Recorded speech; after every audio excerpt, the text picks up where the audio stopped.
Hablar del mercado, Alberto Lezaun, inversor en mitrading.es. Alberto, muy buenas.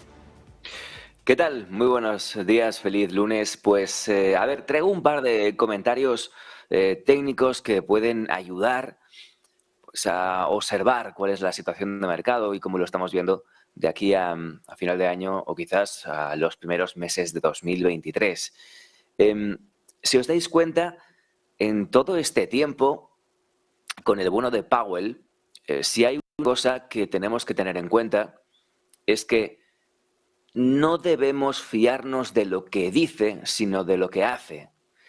Y esto es un matiz muy interesante, porque no tiene nada que ver lo que dice en cada conferencia de prensa, lo que dice en cada reunión y lo que después la Fed realiza en el mercado.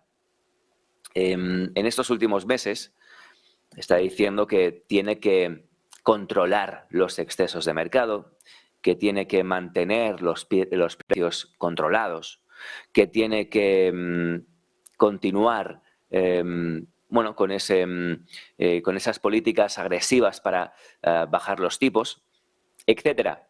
Pero luego, ¿qué sucede? Bueno, luego vemos un gráfico de liquidez que nos lo ofrece Fidelity, es un gráfico de Morgan Stanley, y vemos que no está realizando, ¿no?, una salida de liquidez, o sea, no está sacando liquidez de forma agresiva del mercado durante todo este 2022. Sí que está sacando liquidez del mercado, pero no de forma tan agresiva como nos quiere dar a entender. Por tanto, por un lado nos damos cuenta que la Fed intenta quizás calmar las aguas, en el sentido de no causar euforia en el mercado, no animar a los inversores a invertir y a volver a meter su dinero en el mercado de forma agresiva tras una caída tan interesante como la que hemos tenido este año. Y eso lo hace diciendo que, oye, usted tenga cuidado que vamos a seguir siendo bastante agresivos, vamos a seguir subiendo los tipos y vamos a seguir con nuestras políticas para mantener controlados los precios. Pero por otro lado, vemos la curva de liquidez, la línea naranja, respecto al S&P que está en negro, y vemos cómo, bueno, desde octubre la liquidez ha vuelto a entrar en el mercado, está entrando con normalidad y por el momento no tiene pinta de que vaya a volver a salir. Por lo tanto, ahí está la clave, no en las palabras de la Fed, sino en los hechos de la Fed, ¿no? Ahí está la clave de lo que podamos ver de aquí a final de año y durante los próximos meses. Si la liquidez se mantiene a estos niveles en el mercado, si no tenemos una salida de liquidez muy agresiva de nuevo, podemos estar preparados para que el mercado se siga manteniendo al menos, no digo subiendo de forma agresiva, ¿no? Igual los planes secretos de la Fed son precisamente mantener un mercado estable. No les interesa que suba demasiado por eso de la inflación, pero no les interesa tampoco que se vaya a picado y que cause una gran crisis en la economía. Por tanto, el dato de liquidez va a ser muy relevante y muy importante y lo podemos seguir semana a semana, y creo que ahora es pues el momento más importante para tenerlo presente. Si esta liquidez, como digo, no comienza a caer en picado, como ha sucedido en otras ocasiones a lo largo de 2022, el mercado debería aguantar, bueno, pues ya digo, un poco por encima, un poco por debajo, en un rango, quizás no superando los máximos de mitad de año, pero tampoco superando los mínimos de octubre, en un punto medio en ese rango por el momento. Por tanto, ese es un dato que cambia un poco las cosas respecto a lo que, ¿no?, a lo que la mayoría de inversores están pensando, ¿no? ¿Qué están pensando la mayoría de inversores? Vamos al S&P. La mayoría de los inversores lo que están pensando, lo hemos dicho aquí muchas veces, ¿no? Cuando hablo de inversores, hablo de inversores, en fin, de fondos, de bancos, de grandes inversores, de institucionales. Se está esperando, ¿no? Y lo hemos escuchado en Negocios Televisión, en diferentes entrevistas, ¿no?, y tertulias, se está esperando la zona de los 3.000, 3.200, toda esta zona de suelos que significaría, ¿no?, una oportunidad, bueno, pues más que interesante para para comprar el SP a largo plazo. Estamos hablando de la zona de rango que tuvimos entre julio y octubre de 2020, toda esta zona de rango que tenemos aquí pintada en morado, ¿no? Y que después se rompió al alza, favoreciendo o propiciando el mayor mercado alcista de los últimos años. Toda esta zona de rango es la zona que se espera, una zona también, bueno, pues muy comentada porque es un retroceso proporcional de Fibonacci en un nivel bastante clave. Y bueno, por diferentes razones técnicas que ya hemos comentado en muchas ocasiones. ¿Qué pasa? Que mientras se mantenga la liquidez en el mercado, es difícil que se llegue a estos niveles. Es difícil que el mercado pueda volver a caer tanto de forma agresiva en el corto plazo. Lo hemos dicho, ¿no? Los riesgos, ¿cuáles son? El anuncio de la recesión, continuación de subida de tipos. Vale, pero ¿qué ocurre dentro del mercado? Esas son las noticias, esos son los fundamentales, pero ¿qué ocurre dentro del mercado? Que la liquidez está ahí. Mientras la liquidez está ahí, el mercado no puede caer más de tanto, ¿no? Por mucho que los diferentes agentes, ¿no?, económicos pues les interese hacerlo. Y luego otra cuestión, si la mayoría de inversores piensan que el mercado se va a ir al 3.000, 3.200, es poco probable que se vaya al 3.000, 3.200, por lo que siempre comentamos, ¿no? Por esa idea, ¿no?, de contrarian de que los inversores en el mercado siempre van a estar equivocados. Esto siempre entre comillas. Por lo tanto, ¿cuál es el resumen o cuál es la conclusión a la que llegamos con todo esto? Bueno, la conclusión es que el mercado podría, primero, no caer más de tanto. Segundo, no perder los mínimos del año. Y tercero, bueno, pues quizás potencialmente comenzar a subir de forma lenta, ¿no?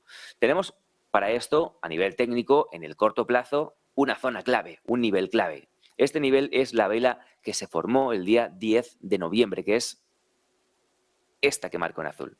La vela del 10 de noviembre, si os acordáis, y lo tengo por aquí, fue un día, ¿no?, pues muy especial, ¿no? Fue el mejor día en porcentaje de ganancias en más de 2 años, tanto en el S&P como en el Nasdaq, como en el Dow Jones, ¿no? Cuando los inversores comenzaron a entender, ¿no?, que quizás la inflación comenzaba a desacelerar. Por otro lado, en Europa fue un día en el que conocimos dato de inflación y cayó, bueno, algo más de un 10%, sobre todo propiciado por la caída de los precios de las energías. Este 10 de noviembre es la clave de todo en este final de año. ¿Qué tenemos que tener en cuenta? Tenemos que tener en cuenta que mientras no se pierda la base del 10 de noviembre, mientras no se pierda el 3.750, esto no cae ni a tiros. Es imposible que esto caiga si no pierde el 3.750. Eso quiere decir que esto se puede quedar por aquí de manera indefinida, ¿vale? 3.750. ¿Qué ocurre en el dólar, por ejemplo? Hemos visto el Dow Jones. ¿Qué ocurre en el dólar? En el dólar, obviamente, relación inversa, ¿no? Vemos el 10 de noviembre esta vela roja en la que, bueno, pues todas esas noticias hacen calmarse, ¿no?, al dólar en esa subida histórica que estábamos viendo en este 2022. ¿Qué nivel nos deja esto? Los 111. El nivel 111 sería el nivel clave para el dólar. Mientras ese nivel no se supere, esto podría quedarse, como digo, de forma lateral y tenemos que estar absolutamente tranquilos. Y lo mismo ocurre pues por ejemplo, lo podemos ver en el euro-dólar, ¿no? En el euro-dólar el día 10 de noviembre también nos deja una vela muy interesante, una vela que supone la ruptura de toda la tendencia bajista que teníamos en 2022 y una vela que nos deja un nivel que es, curiosamente, el 1, ¿vale? La paridad. Ese nivel, mientras no se pierda el 1, bueno, exactamente es el 0,9940, mientras no se pierda ese nivel, el eurodólar no puede caer más porque ahí tiene un soporte muy intenso que lo está protegiendo. Todos los compradores de euros del día 10 de noviembre van a proteger intensamente su posición en esos niveles, impidiendo que el dólar pueda caer más abajo. Y por último, acabamos en Europa. ¿Qué ocurre con el DAX? Exactamente lo mismo. Fijaos la vela de compras tan agresiva y tan interesante del día 10 de noviembre. Esa vela no solo supone una compra a ver, no voy a decir histórica, una subida histórica, pues no, pero una posiblemente una de las mayores subidas de los últimos años, ¿no? en un día de cotización.